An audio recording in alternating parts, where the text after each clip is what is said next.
application at 101-105 Flanders, and a minor modification to the site plan at 9 Otis. We also are voting on officers for the upcoming year for the board and other sundry business. So why don't we get started with the public hearing on 18 Lyman. Because this is a public hearing, I do need to read the legal notice into the record in accordance with the provisions of Mass General Law, Chapter 48, Section 9, and Sections 3.1 and 6.2 of the Town of Westborough zoning bylaw.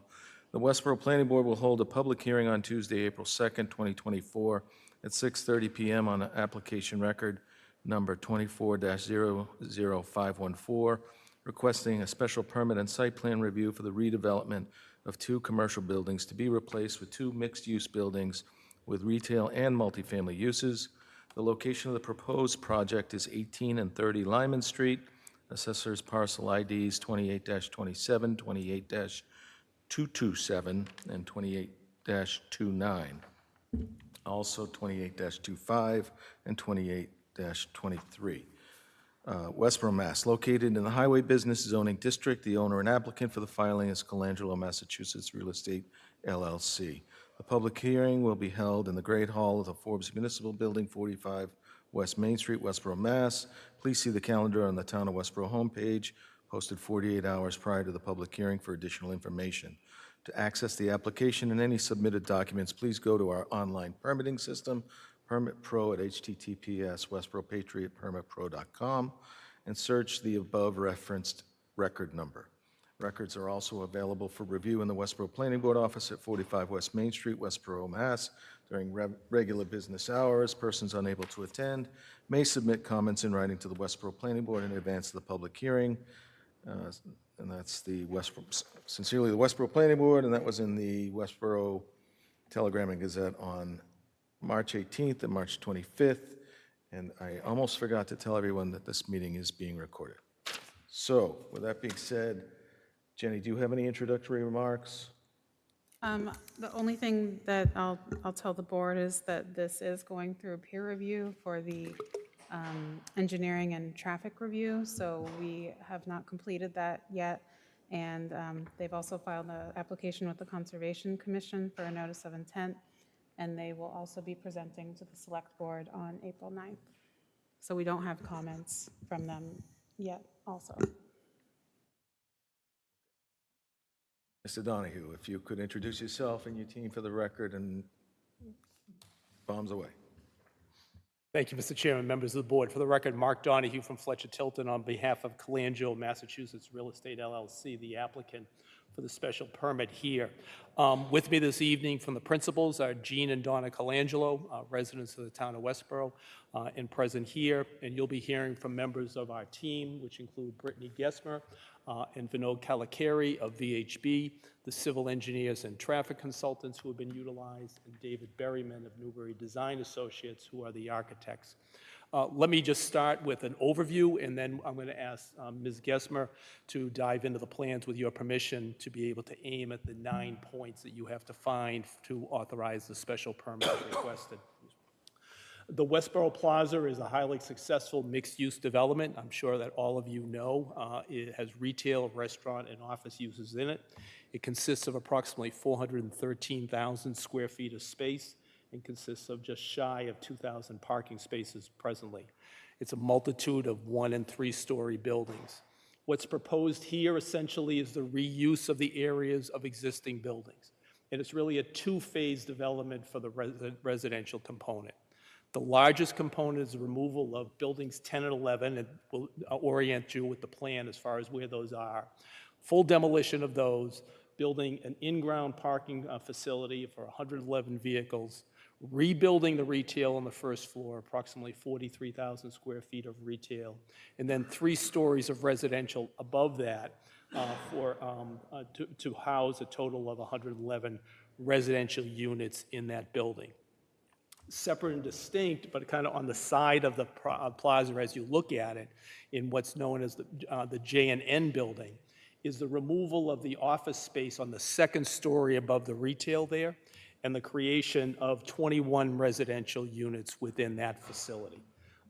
As an infill project, it hits a lot of things consistent with the master plan of Westborough and good planning. It's not utilizing any existing open space.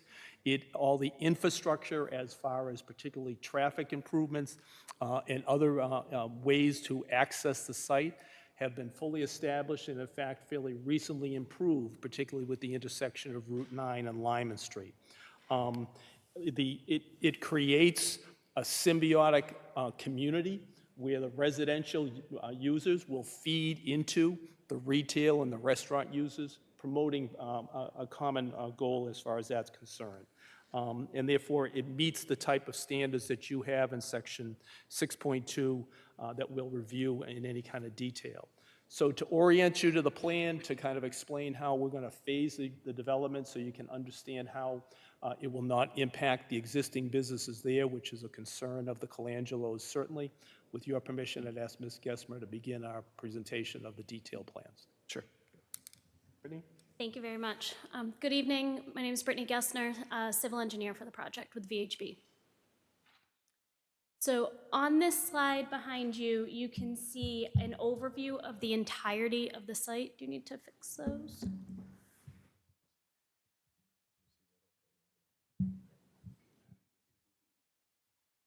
You can say it.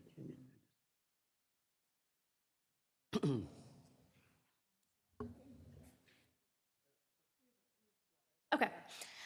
So on the screen here, you can see outlined in white the entirety of the site. It comprises 4 parcels, approximately 30 acres. We have already received zoning board of appeal approval. Under existing conditions, this lot was developed prior to the existing zoning, which limits development to 60% coverage on the property. This site exceeds that, so we've already received approval from ZBA for that existing nonconformity. Talk about that more in a moment. And then, as Jenny mentioned, we are currently in front of the Conservation Commission, and we plan to discuss with the Board of Selectmen next week. The site is located in the Highway Business District, which allows multifamily housing as an allowed use by special permit from the Planning Board. What happened there?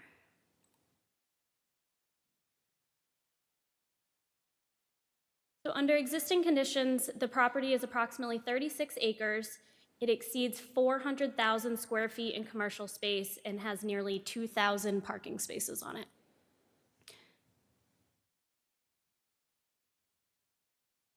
What we are proposing is work that is concentrated in the southerly portion of the property.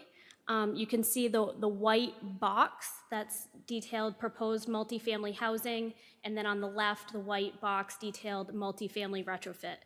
Those are the locations on the property where we're proposing work, as well as the parking lot on the southwestern side of the property. The remainder of the site will remain as is and is not proposed for modification as part of this project. So with the project, the property size will stay the same. The total square footage on the property will increase to 510,000 square feet on the site. We are proposing to add 132 residential units, and we are proposing a moderate increase in parking spaces, which will get us just over 2,000 square feet. 2,000 parking spaces, excuse me. You can see that the site does have frontage on Route 9 and Lyman Street, and then it is bisected by this driveway that is actually owned by CarMax, but this property owner does have an easement to utilize that site. That driveway is where the future B-Wall is proposed to travel throughout the town. So it is proposed to bisect this property, but is actually not proposed on this applicant's property. So zooming into the southerly portion of the site where all of this proposed project will occur. The proposed multifamily housing box on the right-hand side, that is an existing, there's 2 retail spaces today that are, we're proposing to remove both of those properties, and we're proposing to put back underground parking, first floor retail, and then 3 stories of residential above it. You can also see we're proposing an interior courtyard that will be on the 2nd floor. so just above the retail, but that will be a private outdoor amenity space for use by the residences. On the left-hand side, this is the J&N building that Mr. Donahue referenced earlier. That building, as it sits today, is proposed to remain in place, and we're proposing a retrofit of the interior second-floor office space. Now, what we're proposing is a significant rework of the parking lot behind here. Under existing conditions, most of this parking lot, there are no landscape islands, there's hardly any pervious area, there's really poor curbing in the area. This project is proposing to add a half an acre of pervious area with all of these interior landscape islands and replace all of the curbing and the stormwater drainage within this location. Both of these residential buildings will have access from the front of them, from this northerly side of this existing parking lot, but they will also have entrances from the southerly side. So we expect visitors or prospective tenants will park in this front parking lot to access the building, but then once they're residents and they're comfortable with the property, we do expect most of their parking to be in this lot or in this lot and accessed from this curb cut or this curb cut off of Lyman Street. The entrance to the underground parking lot is at the southwestern corner of the proposed multifamily housing, and we are proposing loading for the retail spaces.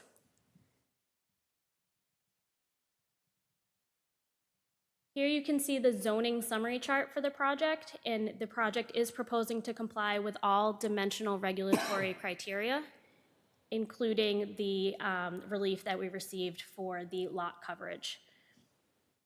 The project is proposing an addition of 44 new parking spaces.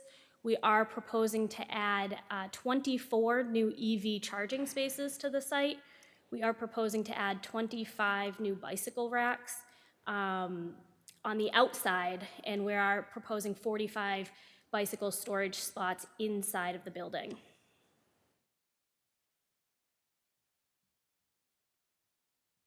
So as I mentioned previously, the existing site was developed many decades ago. Therefore, there isn't much of a stormwater management system on site. There is a drainage system which collects water and discharges it directly to the wetlands, which are south of the site, but there is no treatment and there is no infiltration component to the existing system. So what we are proposing as part of this project, we are proposing to add nearly a half an acre of pervious area with the landscaping that we're showing. And we are proposing to add 5 new water quality units to the stormwater management system south and west of these buildings. And we are proposing to add a new subsurface infiltration system that will collect roof discharge from the new building and recharge it prior to discharge to the wetland. As we mentioned, we have issued a comprehensive stormwater management report to the town for your review, and we are awaiting comments from the peer reviewer on that. The existing site is already serviced by a suite of utilities, including a drainage system, sewer network, water, gas, electric, and telecommunications.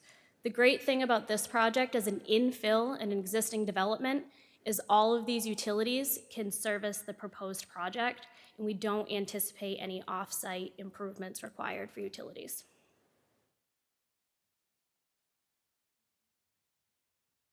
We're proposing significant landscape improvements to the site. As I mentioned several times, we are proposing to add pervious area to the site, and we are proposing 12 new deciduous and flowering trees on the site, as well as an array of shrubs throughout the proposed landscaping areas.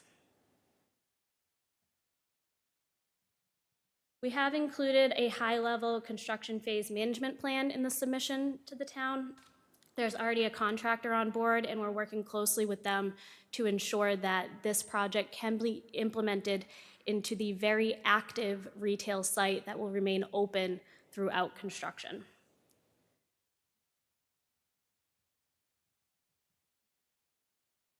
The submission we've included also details snow storage areas on the site, as well as the proposed photometrics plans with improved lighting throughout the limit of disturbance of the project. All snow storage areas are proposed outside of the 100-foot buffer zone, and are proposed to discharge into the stormwater system so that they will receive treatment as proposed by the stormwater management improvements. With that, we'll hand it off to Vinod Kalakiri, our traffic engineer for the project.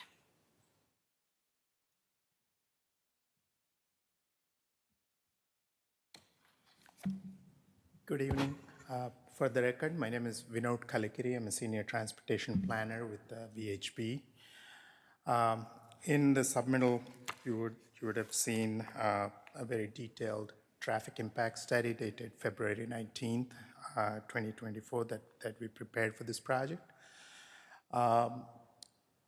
Before we finalized the study, in fact, before we went too far with the analysis, we actually consulted with the town's peer review consultant. We had a site visit with them, just to make sure that they are in agreement with the study area that we are including in the analysis and any specific areas of interest that they'd like us to review as part of the project. So the peer reviewers' input has been incorporated into the study to the extent that we have that input. We're awaiting the actual peer review letter based on their review of the documentation that we submitted, and when we get that, we'll submit our responses on that as well. But for a quick overview of what's included in the traffic study, we included a pretty significant study area for the size of the development. It primarily covers all of the main site driveways as well as a section of Route 9 along the site frontage, plus the length of Lyman Street between Route 9 and East Main Street, including the 2 signals on that section of the road. The study included counting daily traffic volumes, both on a weekday as well as on a Saturday, given the retail nature of this area, as well as peak hour traffic counts, both during weekday commuter peak hours and Saturday midday peak hours, because we wanted to make sure that the development's effect on traffic flow in the area is quantified, both during a daily condition as well as during the peak hours.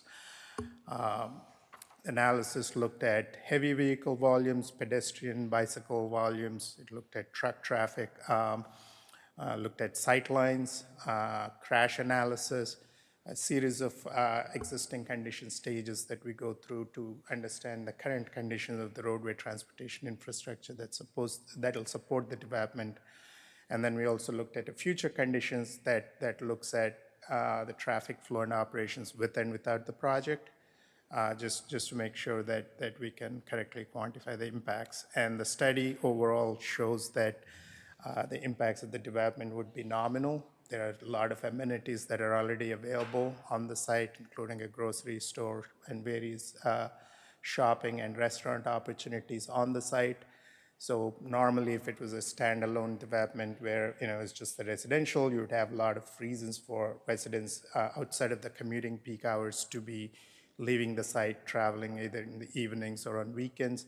A lot of those trips we expect are going to be contained within the development itself, within the shopping center, given the opportunities that are available for shopping right within the plaza. As Brittany mentioned, there is the B-Wall Trail concept that runs through the site, and we made sure that our site design accommodates connections to that future trail that would have an alignment through the property. And that, along with the rest of the sidewalks and pedestrian walkways, would connect to the existing public infrastructure for pedestrians and bicycles on Lyman Street, as well as the sidewalk system on Route 9. The analysis, again, that's currently under review by the peer review consultant, shows that there's adequate capacity within the roadway system to support the traffic from the site. Again, we have taken into consideration the multimodal needs of the project, not just the vehicular traffic. There's ample parking as demonstrated in some of the other analysis within the documentation. And again, we're looking forward to working with the peer review consultant and town staff as the project review moves ahead. And that's all on traffic.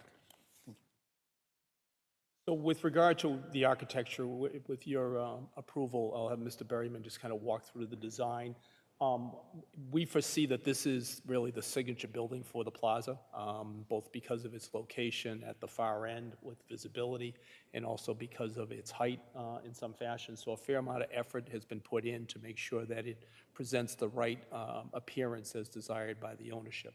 Mr. Berry, want to explain some of the thoughts that have gone into that design? Thank you. Thank you, Board. For the record, my name is David Berryman. I'm the principal architect on the project from Newbury Design Associates. I'm going to walk through the renderings here. So this is a proposed view from the front of the building. And you can see on either, or at least on the right-hand side, you can see the remainder of the existing plaza. The plaza has an overhang that wraps all the way around currently, and the plan is to maintain that across the front of this building. You'll be able to walk either on the sidewalk at the lower level or up the ramps that lead to each of the entrances into the retail space, as well as the main lobby into the apartment areas. Again, so from this side, the retail level is raised up approximately 3 feet. That's to help us accommodate the underground parking. And there's so that it can be accessed from either stairs in the front or ramps on either side. There's a ramp on this side and a ramp on that side. And then you have the retail level, and then above you have the 3 levels of the apartments. This is a view of the building from across the site. It has the 24 Lyman Street is off to the left there. That building on site is about a 3-story building. From the back side, where the finished grade is, to the peak of that building is roughly about 40 feet, 44 feet. Perspective across the site. This is a close-up view of the main lobby entrance to the apartments. And then this is a close-up view of the retail entry. Again, you can see it on this side, and this is mirrored on the other side. The materials are a mix of stone, masonry stone veneer, and manufactured siding. This is a view from the back side. Loading docks, you can see this is the overhead door here that would allow the residents to access the underground parking.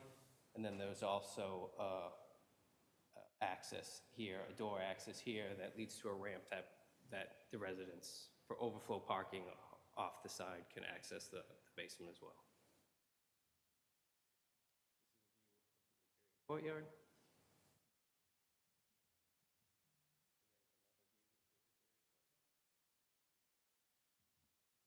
This is a view of the main lobby for the to access the residential apartments where the elevators are. Another view of that. And these are the plans. So this is the basement level. Again, like we had said, 111 total parking spaces. And there'll also be a series of bike racks for resident storage of bikes. And again, vehicle access will be down this ramp here. And then on the side, pedestrian access down the ramp and then across to access the elevators in this core. The retail level. So again, the main entrance into the main lobby, and then there's a dedicated entry into each of the retail space on either side with a ramp here and a ramp here. And as you can see from this plan, if you're traversing the site across the existing retail space, you can continue at that level all the way across and connect to the other side. This is the second floor plan. So it shows all the apartments. The lighter pinkish color are studio apartments. The yellow is a 1-bedroom, and the green are 2 bedrooms. It also shows the interior courtyard, which is accessed from this level. This is a plan of the 3rd and 4th floor plans, which are basically identical. Again, showing the layouts. This is the layout for the J&N building. So again, this is that building on the end where we're going to take out the existing office spaces that are currently there and retrofit it with apartments. This last slide is just a kind of before and after of what we're looking at as far as the exterior work that you'll see on this building. So the majority of that building is going to stay as is. But you can see on the left, there was larger windows that fed into the office spaces. Obviously, that doesn't work as well for the layouts of the apartments. So we'd be taking those out, the older windows, and infilling with a wall infill, and then new energy-efficient windows. So that's the building. Again, just a quick overview. So it's the 5 levels, the 1 level underground, the 4 levels above. As far as the energy code, it's, you know, all high R value thermal envelope, high energy efficient windows. We're also going to be looking at the possibility of putting solar on the roof. All the current stretch energy codes, focus on the envelope in air leakage, which is one of the bigger things that they're looking for us to. We're also planning for it to be all electric as well.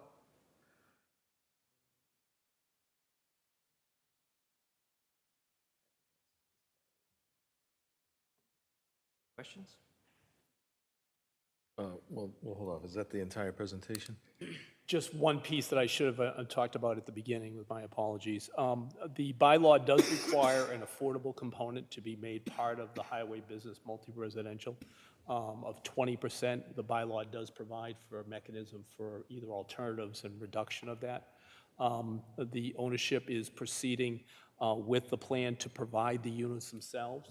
We are exploring with the Affordable Housing Trust the ability to go to 25% affordable, 80% AMI when I say affordable, and had a good meeting with them as far as the opportunities to collaborate for a way to close the obvious pro forma gap that exists that. So we're pursuing that opportunity, and we certainly see the benefits of the town so that all of the units are included in the subsidized housing inventory.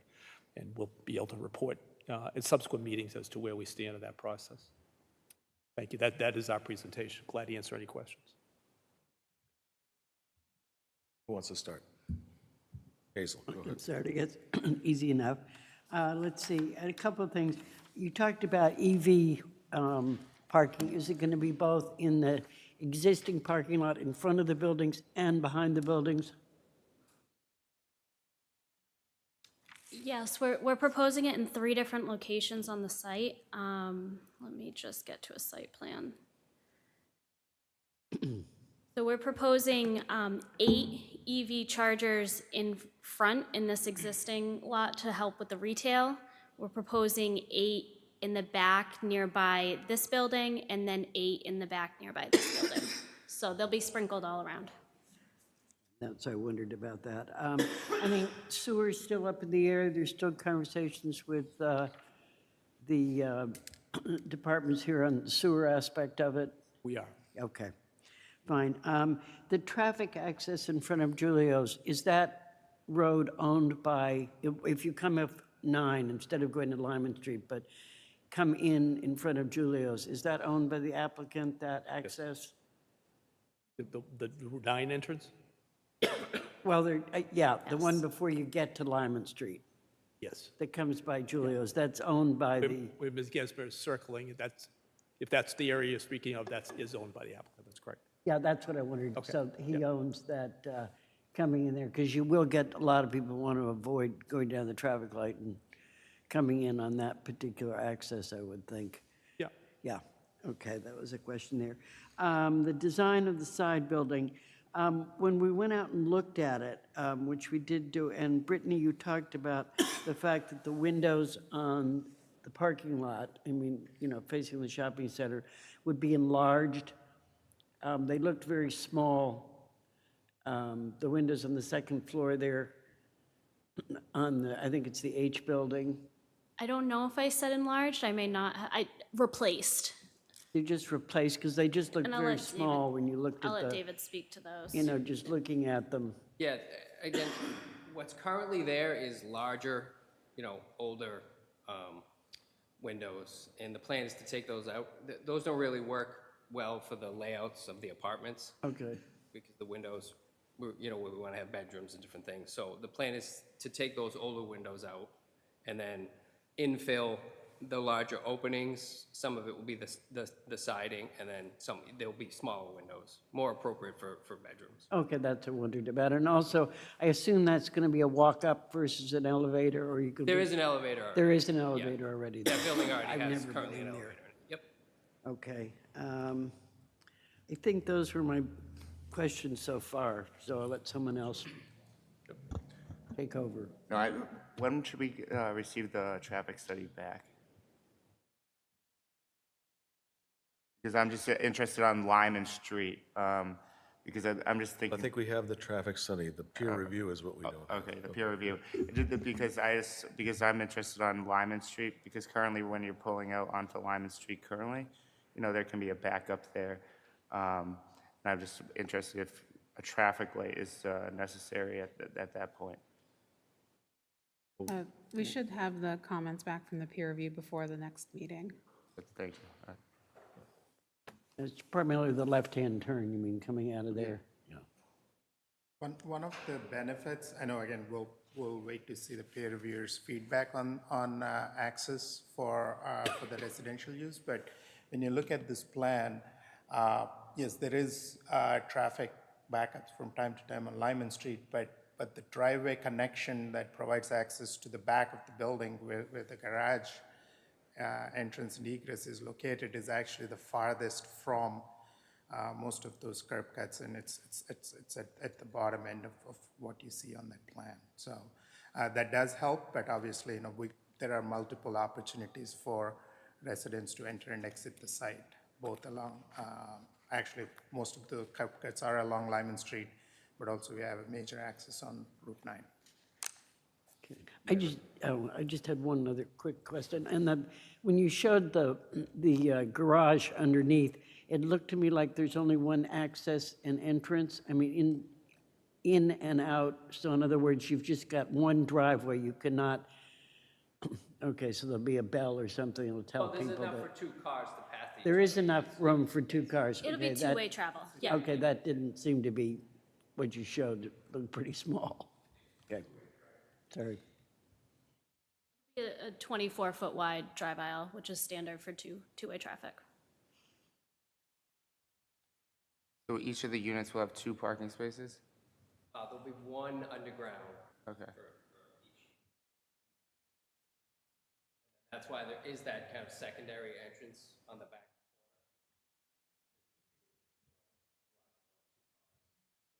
Park in the back and then access. We did provide a parking table for the entire property as a whole, assuming 2 parking spaces per unit. So there is sufficient parking on the entirety of the site, but there is only 1 space per unit of the new building allotted underground.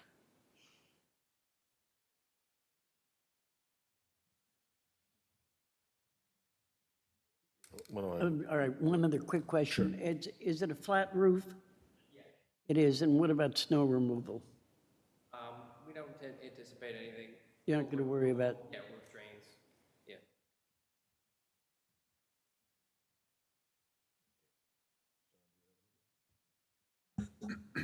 I apologize if you've explained some of these things, but the rear access where the loading docks are going to be, is that going to be one way?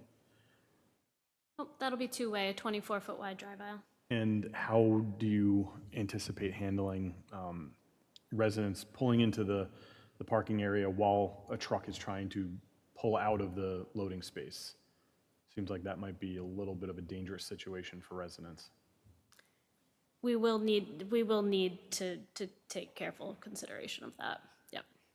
I will say there's not, the loading docks are parallel to the path of travel, so it's not, they're not perpendicularly parking into those loading docks, but that will need to be a consideration during operations of the building. Okay. Is there any proposal for rooftop solar? Okay. Yeah, we're gonna be looking at all that. Great. Does the traffic study, or have you looked into alleviating any traffic impacts from this through implementation of any public transit system in the future? Is that contemplated at all? The connections exist for pedestrians to access the existing sidewalks and the transportation infrastructure, but there isn't a specific TDM, transportation demand management element, that relates to providing connectivity to public transportation. But the sidewalk connectivity will be provided for pedestrians to access available services. Got it. And I guess what I'm asking is, if there is no public transit currently available, which, I mean, all we have is VIA, does the traffic study or any of the analysis in terms of traffic look into how this development, in addition to the other development in the area, could support a public transit route, system, something like that? Or does it, I mean, I can't expect you to do that, but I just didn't know if that was standard practice to look into. That is not part of the study. And as you said, generally, if there is a TMA, Transportation Management Association, or an entity within the jurisdiction that already has plans for or an existing service of some sort within the community, then one of the things we would check to make sure within the studies to make sure that the connections exist to those stops or bus shelters or shuttle routes and things like that. But in this instance, since a system doesn't exist or is not in place, we haven't extended the study to look at what could happen in the future in consultation or in collaboration with other developments in the area. That's not within the scope of the study. Okay, great, thank you. Last question is just, you can have these nice buildings bookending the retail that exists. Is there any plan to do anything with that retail? It seems like it's going to be a little out of place with the two nicer, newer buildings.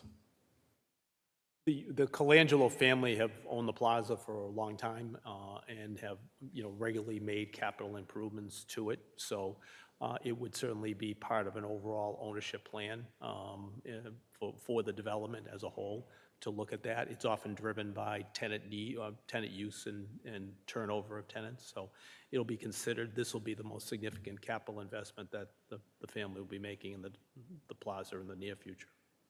So if I understand what you're saying, you're working on the two bookends now, and there is potential for redevelopment of the internal part of that wing. Facade improvements is what you're talking about. Well, I guess you're taking down Home Goods and Staples and putting up a building, right? And then you're going to redo the office space as retail, or sorry, as residential. The retail at the ground floor is going to remain.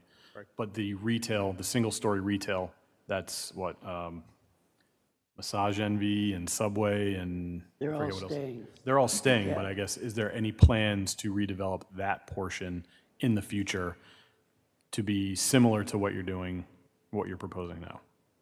Or is that intended to remain as is with potential facade improvements in the near future or long-term future? I guess my hesitancy is somewhat dependent upon the success of this development. If this development is as successful as contemplated, then, it would open up the opportunity to try to replicate it in part of the plaza elsewhere. To say that's part of the plan is kind of looking a little bit too far in the crystal ball to say that's definitely going to happen. This number of units is a fairly significant number of units in a developed area. So we'll see how it gets absorbed and see how it's able to work. Okay, fair. Thank you. No, but John had mine on the loading. I think the loading situation was a concern for me. Just if you have it going both ways on the loading docks, and currently I think it's one way, or the way the building lays out now, it's kind of like sawtooth. Yeah, So I think it's a fair question. We'll provide a detail of it and maybe with some turning movements to show how it would flow a little bit. I think it's a fair question that we owe you some additional information on. Yeah. And then the other thing was just to echo, was more of, not to do more residential in the future, because obviously that depends on the success of the project and whatnot, but would be to improve the facade throughout the retail and for the J&N building. So that's it.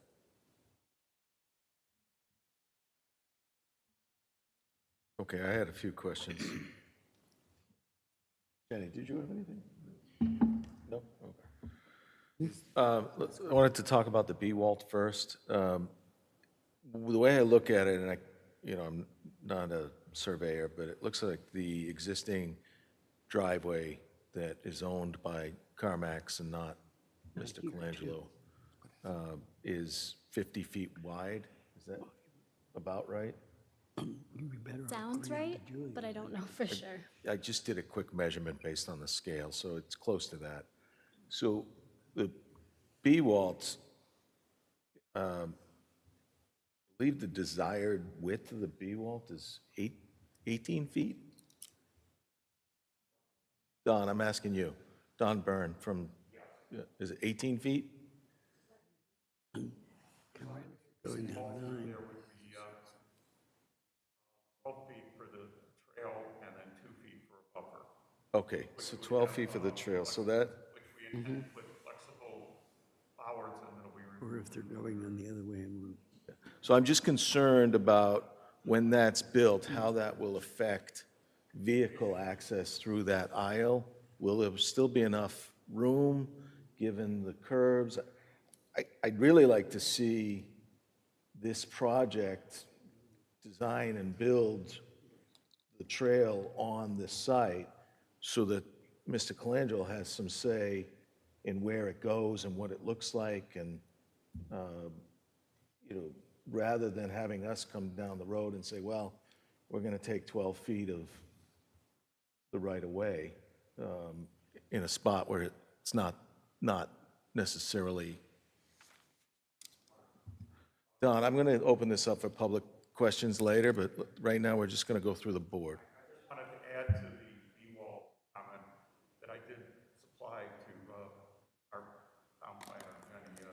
Yeah, I know Jenny's well up on the B-Waltz, but I just had questions, and I would like to see the applicant have an opportunity to let us know the desired location for the B-Waltz, possibly build it. I mean, I can tell you, one of my questions was on the crosswalks across Lyman. Currently, there's a crosswalk across Lyman just north of the Lyman Street entrance that's not signalized with a flashing yellow beacon. I'd like to see that be the crosswalk for B-Walt as well. I think having the crosswalk on that side of the entrance is safer than having it on the southerly side of the entrance, if that makes sense.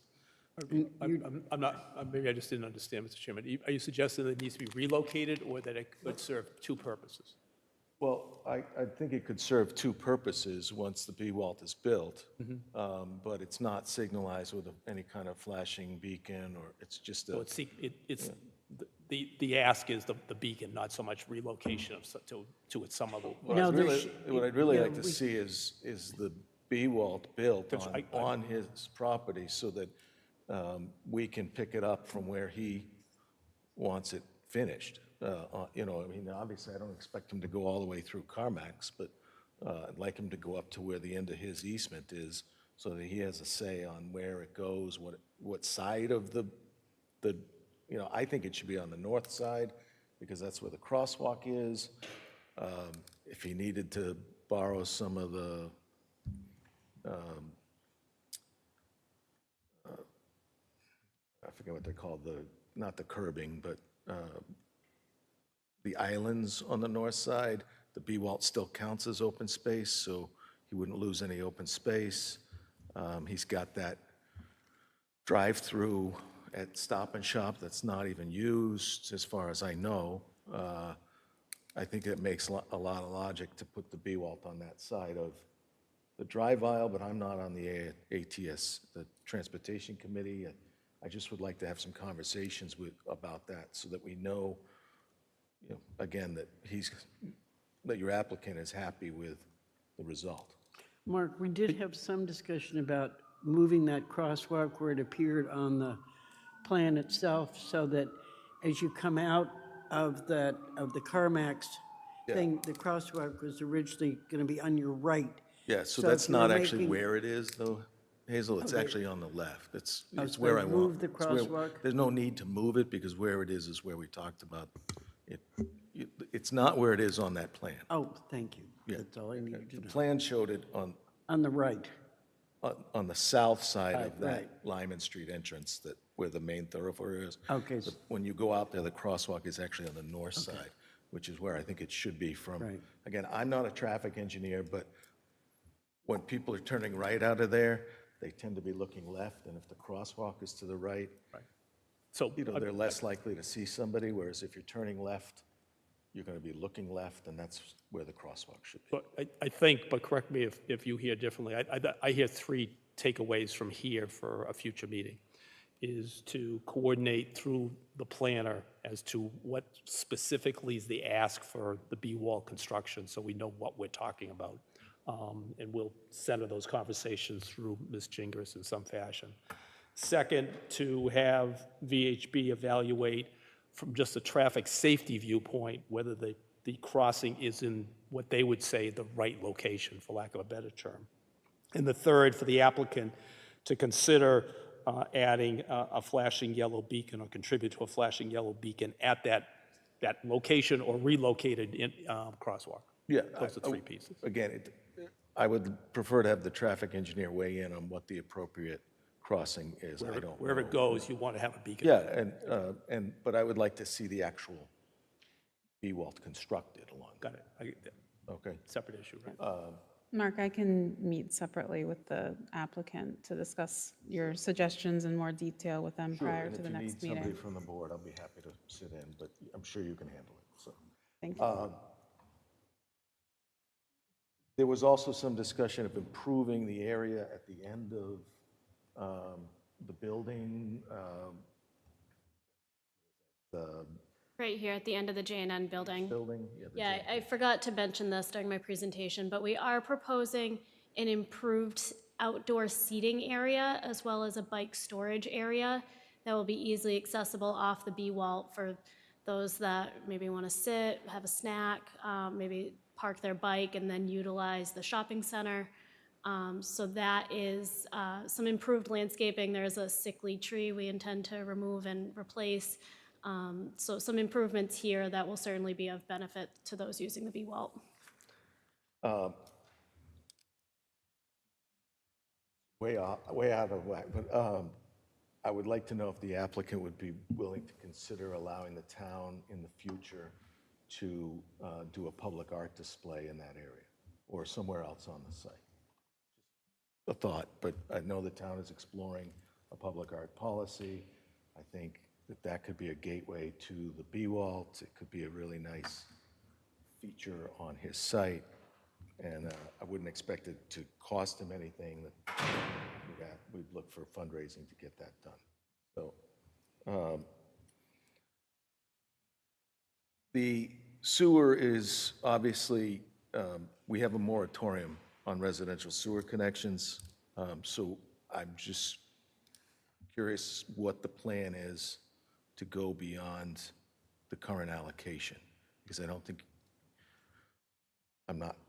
you have enough allocation for this many residential units. For the purpose of this meeting, let's just say there's an honest disagreement on that, and we're continuing our discussions with engineering on sewer. We expect to sewer the site. Expect to sewer the site, okay. Well, I'll be interested to hear the results of those. The affordable units, I know you said you were exploring an option where 25% are available at the 80% of the annual median income.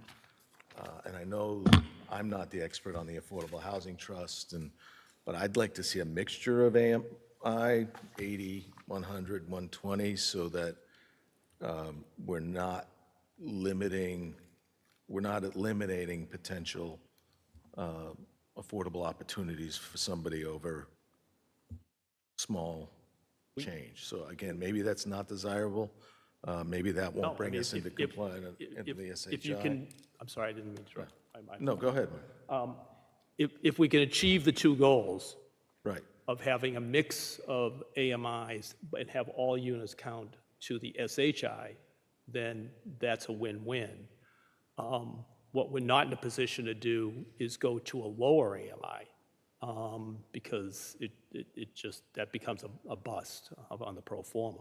But we can explore as to whether any higher levels could be mixed in. I didn't mention, as part of that effort with housing and livable communities, we'll also be trying to seek authorization to have local preference also That built was into. my next question, is I'd like to make sure there is some local preference if Yeah, possible. that has to be approved at the state level, so we can't commit, we can commit to try, so. Ooh, Jenny, I didn't see any comments from the Affordable Housing Trust. Have we reached out to them for their? Yes, they've been in discussion with the applicant regarding their proposal. In regards to having a higher AMI, the EOHLC guidelines, you cannot go to a higher AMI than 80%, because then it wouldn't count towards the town's SHI. It needs to be 80% or below. So you would be unable to have a higher amount. All right, I'm gonna actually ask you to investigate that, because I know of projects where there's a mixture of AMIs. Maybe they don't count all the units. That might be the issue, but. That is the case. Okay, well, again, I'm not the expert on the affordable housing. I'm going to let the trust manage that and give us a recommendation, but I personally would like to see a mixture of income levels in there, so that somebody who's making 85% of the AMI still has an opportunity. So Had me I at think hello. 85% of the AMI is a difficult income to live with in Westborough. So I don't want them to lose opportunities. Absolutely. Over, you get my point. Yep. I want them to have to quit their job just to get into this building. All right, next question. There's no recreation at all inside the building. There's no gym facility and nothing really outside. I know I had suggested possibly using I feel like there's excess parking in the back, that possibly some of that could be repurposed for some kind of recreational opportunity for the tenants. If that's not a desired outcome, I just feel like even a picnic area or pickleball courts or something that might give these people something to do besides watch TV in their unit. The retail units, 20,000 square feet. I don't see a lot of exits from those, and I'm sure they'll meet code for emergency exits, so I'm not going to ask anything more than that, but I'm assuming you're anticipating. I didn't see access to the interior stairwells to go out through the garage. No, there's a central corridor, so obviously they can come out the front entrances, or there's a central corridor that leads to Right. they don't get in and out of the, And are you anticipating restaurant use in there, or grease trap or anything? at this point, I would say, Well, you're not Yeah, putting a grease. The configuration of this space, given its size, it would have to get cut It'd be a up big even more. restaurant. It would be a very big We're restaurant. not anticipating restaurant in those spaces. Okay, well, I just thought I'd ask. Yeah. I think those are all of my questions. We're going to probably continue this, so I'm sure I'll think of some more before we're through. Before we turn to the public, though, is there anything else from the board? I just have one is, if there's an issue with the sewer, how can we even review the project? Well, we can review the project and Can we have a condition that there be, that they provide sewer for the units. It's not a, so we can make a decision and then just have to wait for the study to come through?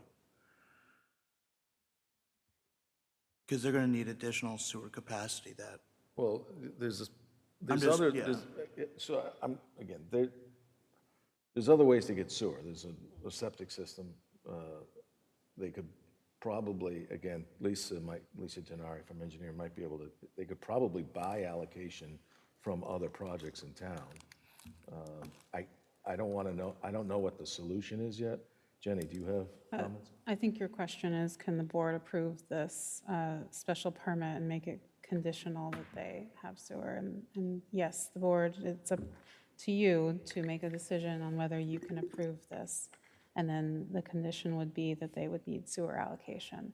So they would not be able to get a building permit without the sewer allocation. Okay. Yeah, I was just curious what the process is. Right. So To I'll follow- go ahead, To Hazel. follow up on that, to the applicant, I assume that when you, when these plans were made, it was based on the fact that you would be able to obtain sewer from the town. This plan is. And Right. the reason I say that is we have looked at alternative design for septic, and the site plan would be significantly different. Right. So my question essentially would be then, if you could not obtain and come to an agreement with the town on the sewer, would you then not go forward with the project? I wonder if you had a discussion about that. I anticipate a condition of approval that the site be provided with sewer connection and evidence of it prior to the issuance of a building permit. So I'm not sure that answers directly your question about going forward with the project, but that's It was what sort of we a- expect for this site plan. This site plan is reliant upon having access to public sewer. Yeah. Now, as I said, I'm very excited about the plan. I think it's a wonderful plan. I think it's in a perfect spot. And I just want to make sure that, you know, we aren't going through an exercise of futility, and then it turns out if you can't work out the sewer with the town, whether, you know, you will be able to move forward with this plan, or is there some alternatives that you may be able to work through? So I'd hate to see all this work done, and, you know, as I said, because I really think it's such a great plan, and We that was my only we are concern. relatively confident that in one manner or another, we will resolve the sewer. Thank you. So just, again, I don't mean to pile on that issue, but I know we're in the process of studying our allocation levels and to try and figure out what we have available. I am firmly in the belief that we need to save as much allocation as possible for downtown redevelopment because those lots are so small. Not my decision necessarily, but you know, I don't think I would encourage the town to allocate any additional sewage for this site. Well, if as and when there's a conclusion that that there's an issue, then the community as a whole, through its town meeting, will have to decide how to deal with that. Okay, it is a public hearing. Is there anyone from the public who wishes to comment? Don, name and address for the record, Don? If you could, just go up to the mic too, so people can hear. Yeah, we're trying to keep all public comments to 2 minutes or less, okay? Name and address. I'm Vern, 58 Andrews Road. Member of the Active Transportation Committee, but I'm not speaking on every design. Our planning for. First thing, I want to make a quick comment on the proposals for. Turn the mic on, please. The mic needs to be turned on. Can you turn it on? Yeah, I think that's it. Right. Okay.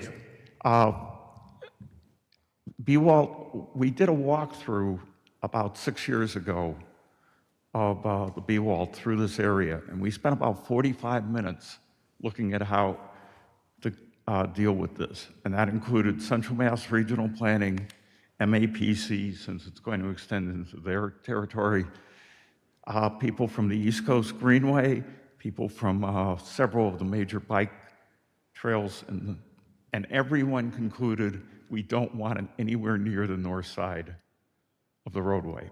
It should be the bottom, it should be basically on the south curb and sticking out for 14 feet essentially. And if need be, with the truck layout, we can discuss reducing it to 10, but we prefer 14. Or prefer 12 feet plus, so it'd be 12 feet or 14. We don't want to cause problems for the proponent. Second thing is I really wanted to compliment the proponent because of thinking of the bicycle parking and doing the planning on that. I would like to see traffic flow on that or make sure that there's proper markings and other things to, sharrows or something to make sure people are aware that there is be expected bike flow at some point when we get B-wall through there. The other thing on this is I don't want to have a flash. We've already concluded back 5 years ago, and now with MUTCD having changed, a flashing yellow light, one of those flashing push buttons, violates the requirements. At the time when we walked through, and also when I had Mass DOT and later on, and Mass Central Rail Trail, I brought them out individually. Everybody seemed to conclude that we might want to consider making that a three-way stop, truly putting in stop signs there, or something of that nature. Because if you're trying to have a bike trail go across and make it a four-way, but everything else is three-way, there's going to be a lot of confusion. And it's considered dangerous. And I've talked about that same issue with Mass DOT District 3 and a couple other areas in town. So this is something that needs more design. So I do ask if, as part of the whole project, the proponent is going to give us the easement we need across 30, that we have as much space as we can to match the space across the street for the Westborough Executive Park, that backland that we're planning to use to go across, so that we have some flexibility for when we get a traffic engineer doing a design for the actual crossing. The other thing I would ask is we also, since he owns the building across the street, that we look at possibly securing the easement for that on our route going north to the state hospital. But otherwise, I'm very thankful for, the thoughts and planning that went in to reflect that there is going to be hopefully a bicycle trail through here, and that making this a bicycle-friendly area. Thank you. So Jenny, when does the ATC meet? We're going to get comments from them. I did forget one quick one, I'm sorry. Just as I was walking away, I realized. Also, I'd ask the proponent to think about the fact that when we do go through here, we have two businesses in town that are already asking us about putting in shared micromobility. So basically a bike rental or even a scooter rental or whatever at the time we get there. And so if possibly consider somewhere on the site the ability to have a stop, because this would be a very logical one, both for people coming in for retail or somebody who lives there wanting to grab a bike and go to the MBTA station or something. Thank you. Okay, I do think there's empty retail that could be used for that in the plaza. So if an entrepreneur wants to do that, that would make a lot of sense to me if it's on the bike trail. But Jenny, when is the ATSC met yesterday, I believe. I did not attend the meeting, but I believe it was on their agenda to discuss this, so I'll okay, follow so up we'll with get them for formal comments. We'll get formal comments from them at some point. Okay, I'll follow up. all right. I'd be curious to hear what the traffic engineer says about that, because I don't love the idea of moving the crossing to the south side of that entrance. It goes against my common sense, but I've never been accused of having enough common sense. Comes So out. All right, any other questions from the public? Ed? Again, name, address, and Good evening. I'm Ed Bain. I'm Chair, 5 Thomas Rice Drive. I'm Chair of the Westborough Affordable Housing Trust, and I'm just thrilled that we've been able to work together with the developers, the owners, a bit on this project. We very much would love to see it get up to the 25% of affordable units. And I think, as you've seen from the diagrams, the combination of studio, single bedroom, and 2 bedroom really will meet the needs of a number of citizens in town and potential new residents, in that it will, serve the needs of the, young professional community, as well as seniors who are looking to downsize to an area that really makes it extremely easy to access other services, such as, restaurants and shopping, et cetera, et cetera. So we have been working, with the owners, and have even been willing to commit a portion of our funds if we need to subsidize to get up to that 25%, and working with the state as a conduit with them. So we're 100% behind this. Thank you. okay, thanks, Ed. Other comments from the public?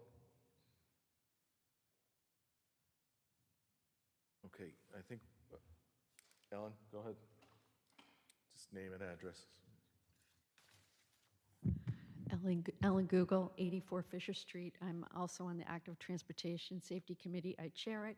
It's a little bit my fault that we didn't have this on our last agenda, but we also had a full agenda. So that's why you didn't get any ATSC comments in the portal, and that's why we're here. But I just wanted to follow up on what Don was saying, is that I think... Yeah. That's all right. Better hold it.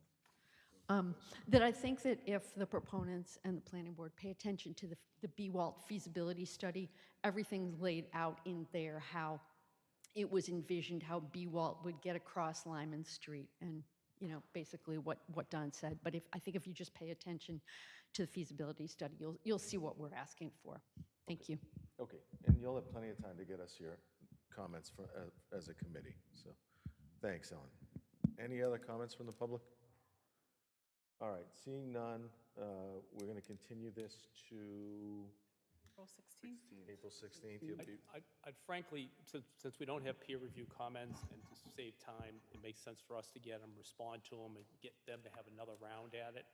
I don't think that's going to happen in 2 weeks. We can come back, but I'm not sure we're going to be a lot further along. want to continue it to the 16th and just ask for another continuance, or you just want us to move it to May? It's whatever works for your schedule. I have no calendar. problem putting it on the agenda for the 16th, and if you need a continuance, just send us a letter. Make good use of your time. 24 or 48 hours prior to the meeting? Do we have a deadline on the request? Yes, the Thursday before the meeting. we would So prefer. if you're not ready by the 16th, just the Thursday before, send us a quick note that you need a continuance. It's really your preference. If you want to continue it to May, we won't be able to discuss it on the 16th. Okay. And then the first May meeting is May 7th. All right, so, 30 on the 16th. well, we put everything on at 6:30, but Okay. you should check what order the agenda is, and if you're last, don't show up at 6:30, show up at 6:40. Kristen and Jenny can give you a gauge of what time we expect to hear you. You want a motion? Yes, please. I move that the planning board continue the hearing for 18 and 30 Lyman Street until April 16, 2024 hearing date. Second. Any discussion? All those in favor? Sorry, guys. That's 5-0 in favor of continuance. Thank you for your time. Thank you. Have a nice night. Okay, if there's any conversations, could you take them out in the hallway, please, so we can continue our meeting? Next item on the agenda is a public hearing for the site plan review application at 101, 105 Flanders Road. I also have to read this legal notice into the record. In accordance with the provisions of Section 3.1 of the Town of Westborough zoning bylaw, the Westborough Planning Board will hold a public hearing on Tuesday, April 2nd, 2024, at 6:30 PM on application record number 24-00356, requesting a full site plan review for site redevelopment for construction of a proposed contractor's yard with a 7,200 square foot plus or minus garage. The location of the proposed project is 101-105 Flanders Road, parcels 29-4 and 29-5, Westborough, Mass., located in the Industrial IB zoning district. The owner and applicant for the filing is Gary Orlando. The public hearing will be held in the Great Hall of the Forbes Municipal Building, 45 West Main Street, Westborough, Mass. Please see the calendar on the Town of Westborough homepage. Posted 48 hours prior to the public hearing. For additional information to access the application and any submitted documents, please go to our online permitting system, Permit Pro, WestboroughPatriotPermitPro.com, and search the above referenced record number. Records are also available for review in the Westborough Planning Board office at 45 West Main Street. During regular business hours, persons unable to attend may submit comments in writing to the Westborough Planning Board in advance of the public hearing. And that was in the Telegram and Gazette on March 18th and March 25th. Jenny, any introduction on this one? I'll just mention to the board that the applicant has also filed a notice of intent with the Conservation Commission, and this is also going through peer review for civil and stormwater review. And so we're still waiting for comments for that, and they will be presenting to the Select Board on April 9th. Okay, thank you. With that being said, name and title, and please begin. Okay, it's Vito Colonna with Cornerstone Engineering, with the engineer for the project. Gary Orlando's in the back, the applicant and owner of the property. So this is at 101 and 105 Flanders Road. It's right at the intersection of Connector and Flanders. Old Flanders Road is that road to the back side of it, right through here. So it is two parcels right now. They own both of them, and the intent is to combine them. We prepared a land plan that would get recorded, once everything, provided everything gets approved. So it would be combined to become one parcel prior to any construction moving ahead. Total acreage would be about 1.4 acres once they're combined. This is the existing conditions plan. So essentially right now there was a single-family house kind of down in this end. It's been recently taken down by the applicant. They had a demo permit that they just recently took that down. But previously it had two driveway accesses, one off Flanders, which was a gravel drive right through there, and then a second access off Old Flanders Road, which was a paved driveway that came up through the back there. Like I said, currently this area right now is basically a gravel surface. They took out the house maybe a couple weeks ago or so like that. Down the far end near the intersection with Flanders and Old Flanders, there is a wetland resource area, and also across the street from Flanders. It flows through a culvert, goes under the road, and then is essentially a drainage ditch that flows down the shoulder of Old Flanders. But that is regulated, and that's the reason for filing with Conservation, which we filed a notice of intent with them. We did just get comments back from Jen, and they did question an area up by the, kind of right in here, there's a little low area, and they questioned whether that would be also regulated, so our wetland consultant is going to meet with her, not this week because of the weather, but probably next week. They'll get out there and review that area just to determine whether it is or is not regulated. And if it is, we'll just work our design around that. I don't see any major issues, but they'll get that straightened out, before the next meeting. So our proposal itself is for a, here we go, contractor's yard with a garage. It's a 120 by 60 foot garage with 5 bay doors across the front, which would be facing the parking lot side. It is in the industrial IB zone, so it's an allowed use. It just requires the site plan approval, and then, as you said, we're going to Selectmen, I think it's next week, to present before them. So we do have two driveway accesses. It comes off Old Flanders. routed right through the site, and then we have a secondary access down on Old Flanders. And we did this primarily for fire department, so they could route the fire truck right through the whole site, their largest ladder truck. And then also for logistics for the applicant. They intend to use this. This isn't a build, to sell or anything like that. This is for their use. So if they have any equipment or trailers that need to come through, that's easy access, can come right through the site, no having to turn them around, back up, any of that. So it kind of serves both purposes, public safety and also for the applicant themselves. We have 15 parking spaces right out convenient to the building. They really don't need that many, but we figured we'd provide those just in case. Like I say, in the future, you never know what happens, some future tenant, but we did provide those to comply with the zoning requirements. Let's see. As far as utilities go out there, we do have public water off of kind of Flanders. It comes up through that big grass island. There's also gas out in that area. And we propose an on-site septic system. There is sewer that runs by the front of the site, but it's a force main. It's a rather large one. I think it's a 14-inch force main. So the only opportunity to connect to actual sewer would be down beyond the intersection kind of with Old Flanders and Flanders. It would be way down, I'll go to the existing conditions plan. The only connection point is way down in this corner.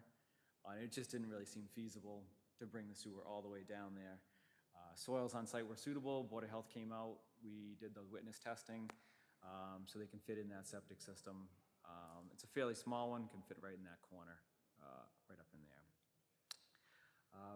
And then to mitigate the increase in impervious area, I think we have about 24,000 square feet of impervious. We have a fairly good-sized subsurface dry well located down in this area right in here. Would collect the pavement area and the roof area and direct it to that for infiltration. The paved areas would get treated with a storm scepter. It's like a hydrodynamic separator. So it's a water quality unit, so it would provide 96% solids removal, the minimum being 80, so we far exceed that. And then any overflow during your really large storm events would get discharged down near the end of the site and then flow through a proposed swale down towards that wetland area. So we kind of diverted any flow that previously would have gone onto Old Flanders and pushed that down to its ultimate discharge point without having to flow down the shoulder of the road. We tried to get as much as we could off the roadway itself, even though right now it all kind of flows onto the street with the existing conditions. So we'll just look at quickly the site lighting plan, and this is the fire truck path as we're scrolling by. We did provide that after, so I don't think fire's had a chance to look at it yet, but we did provide that. This is that land plan that would get submitted just to combine the two lots into one. Up next is landscaping. We tried to keep it fairly minimal, but also dress it up in areas that really would benefit from it. So right at the entrance, we would dress up that area with a bulk of the landscaping. And then also along this frontage where right now there's some wooded areas, but there's a big gap where you can see from Flanders Road right through the site. So they'd put up some landscaping right through there and then also supplement this side down there. There are some existing trees that can stay over there, but they would supplement that with some landscaping. As far as site lighting goes, it would just be wall packs along the front of the building. And they did do a lighting intensity plan just to show that it wouldn't be really spilling over. But it would just be wall packs along the front of the building. So no pole lights or anything like that.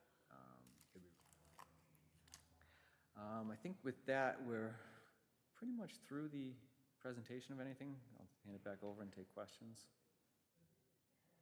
Okay, questions from the board? Yep. My main problem with this is the access out of the site. I've driven by this many times, and your access going onto Flanders Road, I just can't see anything safe about it. I find that, I go by there every couple of days, so I'm very familiar with the site. And if you're pulling out there, you're so close to the the sight line is not very good, and you're so close to the, coming up to the, where Old Flanders meets, whatever it is, Connector Drive. Yeah, it's right. That I see that a real hazard, and obviously, anybody who is making a left-hand turn out of that is going to be a problem, because you're, when you make the turn down from Connector Drive, it's the way, because of the sight line, you cannot see as you come down there. There's no slow or stop. Anybody that makes a turn just comes right around that turn, and anybody coming out of there making a left-hand turn is going to get hit. And the other problem is that traffic coming out going to the right, if you're trying to pull any sizable trailers out there, they may have to go across the center line. In other words, the road is not that wide there. So, you know, if you're pulling out with a trailer behind you, then your traffic coming down from Connector Road is going to be a traffic hazard.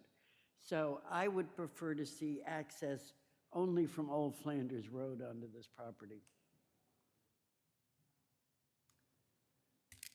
We can kind of go through some of those, but we can look at that a little bit more, get some better dimensions for sightlines. I know when we were out there, we did the site walk, Hazel was out there with us. And I did go back and drive through it a few times.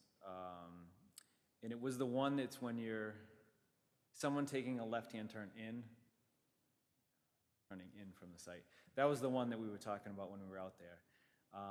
But we'll have to look to see if we can run the templates for the trailer through that to make sure you wouldn't have to cross that center line. And then look to see where that relocated driveway access is, if you can see past that piece of ledge on that. Just to see, because we do shift the driveway up. So I'm You've got concerned a with. perfectly flat, I mean, coming in from Flanders Road onto Old Flanders, you've got a good sight line there, you've got a flat way, and it won't impede traffic in either direction if you come in and out that particular way. So we could talk about So potentially. just to follow up on that, I'm concerned with vehicles, and I don't know what kind of trucks the applicant has, but I assume they're heavy trucks, possibly trailers with excavation equipment on the back, and I would assume, I would like them to turn right to go to Connector Road in most cases, rather than go left down Flanders. I don't see how they're going to make that turn right out of that driveway without crossing the center line. Okay. I And we very can look at, skeptical. would the board be open if we did look at, you know, 2 entrances on Flanders? So they could still loop through. I think we need the 2 entrances definitely because of the fire truck having to route through the Well, site. could we look at maybe just an emergency access That's what there? that was the other option too, is look at that being emergency only or something. Oops. Yeah, I don't mind if you have an exit off there for emergency vehicles. That's, you know, that I can understand, it makes sense. So the fire truck can drive through, and they, Right. and I understand that aspect of There it. we go. Okay. We'll have to I go. mean, that makes a lot of sense to me, Hazel, so let's talk about that some more, but that, Okay. I kind of echo Hazel on that one. Hazel, did you have any more questions? No, that was my basic one. And the rest of the project looks fine, and I can understand, you know, the storage equipment and so forth. And I know that, you know, is really, the building is going to be used for storage of various things, and they're not going to have a lot of equipment sitting around outside. So I walked the property, so I understand the project itself is fine. It's just how you get there without having road accidents.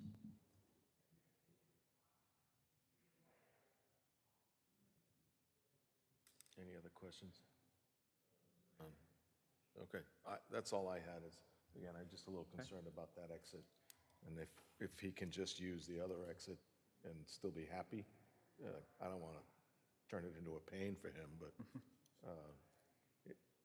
you know, I also want it to be safe. So, Jenny, any comments? Let me just, thinking about this, I'm looking at this, I mean, if you could widen the driveway going on to Old Flanders so that it became, I mean, I think if you did that so that it was a wider driveway, then you could have passage in and out on the old Flanders Road.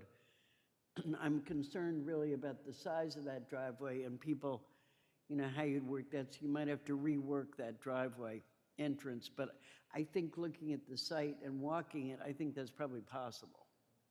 Yeah, we just have to widen that, because right now that was not our primary one, so Well, we have to rework I it. realize that. Yeah, But so we even just have to looking at rework the- it a little bit. Looking at the plan, I mean, I think Yeah. if you made a good, you know, much wider driveway there and used it that way, that then the equipment could go in and out without a problem. Well, I also don't think there's anywhere near as much traffic on Old Flanders as Flanders, so Since it pretty much ends there. yes, so I'm not as concerned with them crossing the center line on Old Flanders as I am the main Flanders Road, so. Any other questions then, Jenny? I had asked you if you had comments. No, I suggested the board continue this to wait for the peer review. Any comments from the public? Okay, seeing none, do we have a motion? I move that the planning board continue the hearing for 101, 105 Flanders Road until April 16th, 2024 hearing date. Second. Any discussion? All those in favor? 5-0. Thank you. We'll see you at our next meeting. Next item on the agenda is a minor modification to the site plan at 9 Otis. Is there someone here for the applicant on this, or is it? I think it's just the Thank you so applicant. much. We'll see. Yep, I'm here for that one too. Okay. Oh, that's you too? Okay, thanks. Sorry. I didn't understand that, so go ahead. Good. So again, Vito Colonna with Cornerstone. So Garrett and Phil are in the back, Curtis, they're the applicants.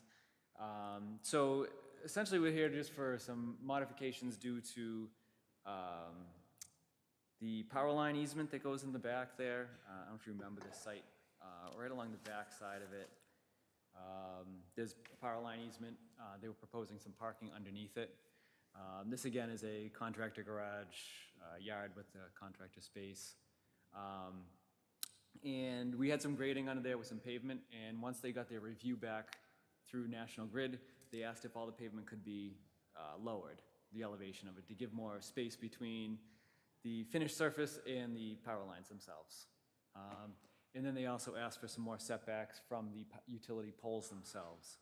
So up on the screen, the red line is the old pavement limits, and then the gray is the proposed. So they asked, we had this over here pretty tight to these two utility poles. They asked that we provide this arc around them so that there'd be no vehicles near those poles. And same with this one over in here. And then we also had to lower the grading in that area. And then the second part of the modification would be to increase the height of the slab elevation of the building a little bit.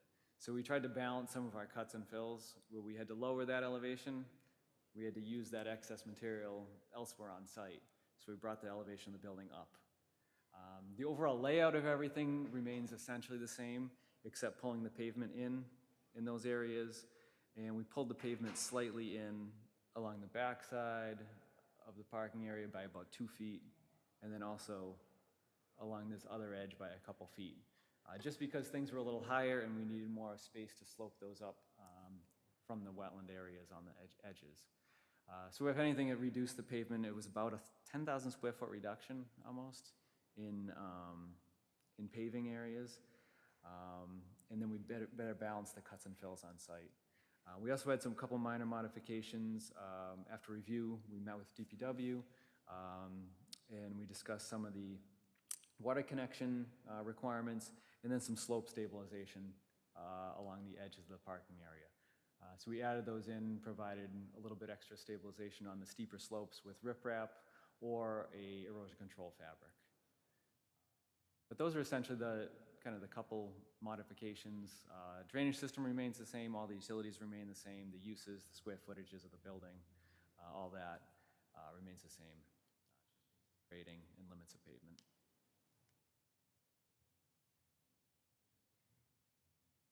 When you say the drainage system remains the same, the lowering of the pavement doesn't impact how the drainage system works at all? No, we were able to keep the same layout of everything, and all the elevations still worked. And then even with the reduced pavement, we still left the basin the same size. We didn't try to reduce that incrementally just because we reduced some of the pavement. No, I'm in support of reduced pavement and keeping the same drainage, so, yeah. Anything else from the board? I don't have any questions. Jenny? Just one comment, if the board decides to approve this, one change to the condition number 3 that I suggested, it's just the date of the site plan. They did make another revision, so it should be the site plan dated November 30th, 2021, and revised April 1st, 2024. Okay. Is it April 1st? Yes. Hey, you sound like you're ready. I am ready. I move that the planning board make the determination that the modification to the site plan review approval dated April 5th, 2022 is minor in nature and do not require the public hearing. This approval is subject to the following conditions. Number 1, all terms and conditions of the original site plan decision dated April 5th, 2022, and all subsequent modifications unless modified herein shall be brought forward in full force and effect with this modification. 2, the applicant shall record the decision with the Worcester Registry of Deeds before the commencement of authorized site activity and shall submit proof of recording to the planning board. Failure to record this decision before the commencement of authorized site activity shall result in the rescission of the decision. 3, this approval is limited to the modifications as shown on the site plan entitled Proposed Site Plan of 9 Otis Street, Westborough, Mass., prepared by Cornerstone Engineering, Inc., dated November 30th, 2021, revised April 1, 2024. Second. Okay, we have a motion, we have a second. All those in favor? That's 5-0 in favor. Thank you so much. Have a good night. Why don't we do the Director of Planning updates? So, as you all probably know, we have our public information session next week on April 9th, Tuesday at 6 o'clock in this room. And we're looking at the downtown plan, so there'll be a presentation on the existing conditions and comments that have been received by stakeholders in the area, different businesses, and then the results of the scavenger hunt survey that we did. And then there'll also be a more interactive workshop, so individuals will get to go around different tables, look at maps, different scenarios, and provide input that way with the traffic engineers and the zoning consultant and any other persons from the consulting company that are there. So it's going to be a good event. There'll also be food and some refreshments, if that's enticing to anybody. April 9th At 6 o'clock. at 6 o'clock, a public information hearing. Yes, There'll be food. food. Okay. Yes, food. The rest of it's just fluff. I'm just saying that so everybody watching comes down on Food and beverages, and it's yes. where? In this room. That's This Great room. Hall, Great Hall. The Forbes building. In the Forbes building, yes. So we're really looking forward to it. I think it's going to be a very helpful information session. We mailed out postcards to invite anybody that's in the DPOD overlay district in the downtown area to make sure that every downtown business or property owner is invited. Also, anybody that's a tenant in the space, because it's really important that we get everybody's input on how they see the downtown functioning in all of those aspects. And do we want to remind people to do the scavenger hunt prior to that time? Yes, so the scavenger hunt is an active thing. I think there's been some confusion that it might be on a specific date, but you can actually do it anytime. And we also have paper copies that anybody is welcome to grab in our department, in the planning department. We also have them at the library and the senior center. And I believe across the street at Town Hall, there's some copies as well. So you can do it on paper if you don't want to have it on your phone. And it's really just asking questions, asking you to explore downtown from Bay State Commons through the end here. I believe it ends around this area. And it's really a clever way to go about downtown and explore it. So please do the scavenger hunt. We have only had about 40 responses. So we would like to see a lot more, especially with the population of about 21,000 people. I know a lot of people have a lot to say about downtown. And we're still working on our housing production plan, so we should have a presentation ready for that shortly on the existing conditions of our housing, looking at the demographics, things like that. And MBTA zoning passed, so congratulations to the board for your work on that. That was great. We do have to do a compliance package to EOHLC, so we're working on submitting it to the Attorney General for approval. Once we have that, we have to send it to EOHLC along with all the work we did, and then they have to approve it. So it's not done quite yet, but we're one step closer. That's it.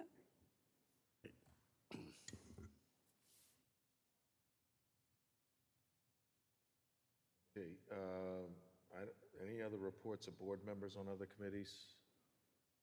No, it's been quiet. Minutes? I don't think we have any. Okay, we'll do that next time. We have meetings on the 16th and the 7th. Are there any conflicts? I think John won't be here, is I will that not be correct? on the 16th. 16th of school vacation week? Yes. Yep. Yeah, I can't be here the 16th. It just Okay, we can move forward with 3, and I'll be here. we'll be all right with 3. We'll just continue anything that, You just can't make a decision on any special perments. You need I don't 4. think he's going to be ready anyway from well, he No, sounds I like- don't. It I sounds don't like he's think going to that. probably ask for continuance anyway, so extension anyway. we don't need 4 of us to Yeah. continue it. And it might be worthwhile You to, don't need 4 of us to continue a public hearing? No, and to decide on a special permit, you need 4. you might want to notify him of that. I'm only thinking that on special permits in particular, I think we want a full board, if at all possible, to vote on them. And a project of this size, I think it would be important to have a full board. So maybe, instead of, he did say they probably wouldn't be ready anyway, so my inclination would be to just go ahead and. Yeah, I think you might, it's my understanding that if you continue it, if we continue it without any discussion, that John and Pete don't have to sign a Mullen waiver? Is that correct? So you open the hearing already. If you continue without discussion, then I would have to look into that. But I mean, the Mullen is basically saying that you reviewed the meeting, and if there was nothing to review, then. Okay, well, either way, I just know they can only sign a waiver once, right? So I don't want to, I don't think have. that's true. What? You can do more than one waiver. No, there's just The Mullen one. waivers. The Mullen waiver, you can only do one. and I just don't want to run into a situation where one of them One misses one for another. each project, so. Oh, okay. So, I don't plan on missing Is any. there an issue with the May 7th meting date? No, Or I just- is it think just everyone April said they would be here. on the Actually, Hopkinton Town Meeting is May 6th. So if it goes to a second night, I may have to attend. Okay, well, fair enough. I don't know if that will be ready for decision anyway, but could you look into whether I'm right on that, on the Mullen? I'm pretty sure, well, anyway, we're overthinking this, but it would be good if they don't have to sign the Mullen for the 16th, and John misses the 7th, then he could still vote at whatever the next meeting was if we don't finish it on the 7th. Yeah, that may be true. I'll I don't have think to- we're going to finish it on the 7th either, so. So you also have 105 Flanders Road that was just continued to April 16th. So there's that one to consider as well. If you at the 16th meeting, if you feel like you need to continue that to the 7th. But that's a site plan review, so you could vote with 3 of you. That should, Yeah, I'm okay missing that one. I was going to say the Flanders Road one, and probably more likely, we might be able to go ahead and vote on that one. I would think that might not be a problem. I'm more concerned about the other, and the question is whether this, I wonder whether the sewer problem is going to be resolved as it is by that time. Yeah, I don't Yeah, know. so regardless, if you could look into that issue, because if they don't have to sign the Mullen waiver, it gives them an opportunity to miss another session and still vote. Otherwise, they have to. Okay, yeah, I'll look into that. Or do we have the option of making a decision ourselves and notifying them that, or is there some way that we can vote as a board and adjourn that until Not May at this Day? point, no. Even No, though, but it's an open hearing, so you may, if there's no testimony taken at the meeting and no discussion of the board, then you may be able to just continue it without the Mullen Okay. waiver, but I will I check think that. had we realized this while the hearing was still yeah, open, right. we right. could have I'm trying to think, is there addressed any it other way then, we but- could I get apologize on around that. this? Yeah, that's okay. Right, it's fine. I yeah. forgot. I think we'll be okay on the Mullen. I would think I'm right on that. if there's yeah. no discussion, you're all right. We can get an opinion from the AG's office pretty quickly, I think, on that. All right, so Oh, yeah. let's, I mean, we have no choice but to move forward on the 16th on it, and I mean, if you don't have a quorum and the meeting has to get canceled, everything automatically gets continued to the next meeting. Just throwing that out there. Well, that means someone else that can't be here. Just saying. all right, well, I'm not be so gonna, late. I'm not encourage anybody Go to, on vacation. to play Possibility. hooky or anything, but, all right, that's an interesting concept, John. I knew we had you on the board for your innovative ideas. All right, so just before I get into this, I missed my daughter's National Honor Society meeting tonight. Tell everybody that I'm really proud of her. She should be proud of herself. Yeah, so Great I don't achievement. think she's watching, but if It's anybody- recorded for posterity. Yes, if any, well, so is the induction. I can You go can always watch it come on back TV. and but see it. You can clip this and give it to her. Her name is Macy. Congratulations, Macy. Thanks, Jenny, appreciate it. Congratulations, Macy. Well, if you see her out and about, or I ever introduce you, you can remember that she's in the National Honor Society. On public television, you told I'm very proud of the her. world. So anyway. Sure that's being televised by She'll be West. really ticked that I even brought this up. So That means you're being a good dad. I'm not going to tell her I did this. Anyway, the last item on the agenda, because we just had the election, we have to vote on committee appointments and reorganizing the board. So electing a new chair and a new vice chair. Hazel and I had talked about this as far back as last year, that we would like to go to rotating those the chair and the vice chair. We think I personally think, and I can speak for Hazel as well, that we have 5 really strong members on this board that are more than capable of chairing the meetings. There's no reason to have the same person chair every year, and talked with Jenny about it. It makes a lot of sense for everybody to get that experience. And so anyway, so I am not going to be putting my name in for both of those.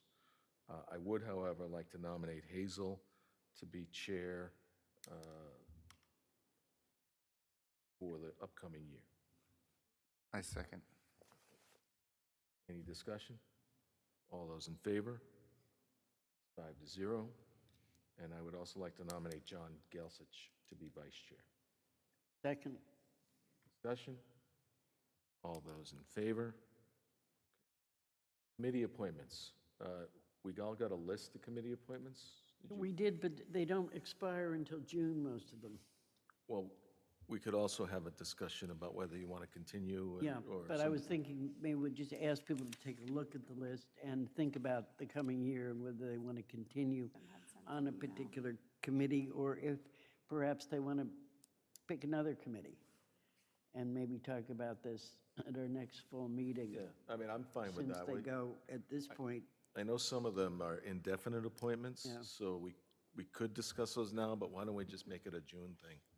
that's what I was thinking, let it sit there till then, and then people could make up their minds accordingly and Whether see, whether they want to continue.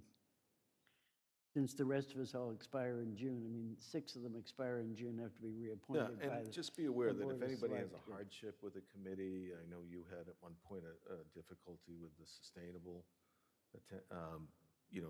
their schedule was tough.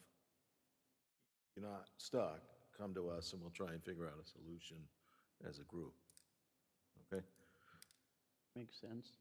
All right, I would just like to thank Mark for his years of service as our chairman, and we're delighted that he's going to remain on the board for another term, and look forward to his expertise and his help, myself, and for the rest of the board. So thank you, Mark. I think you can count on my vocal input on many things, so. And John, I'm delighted you decided to be vice chairman.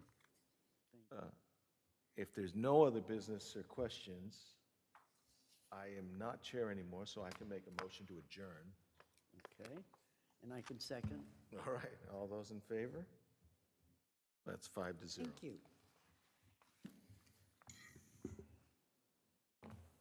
I'm still going to make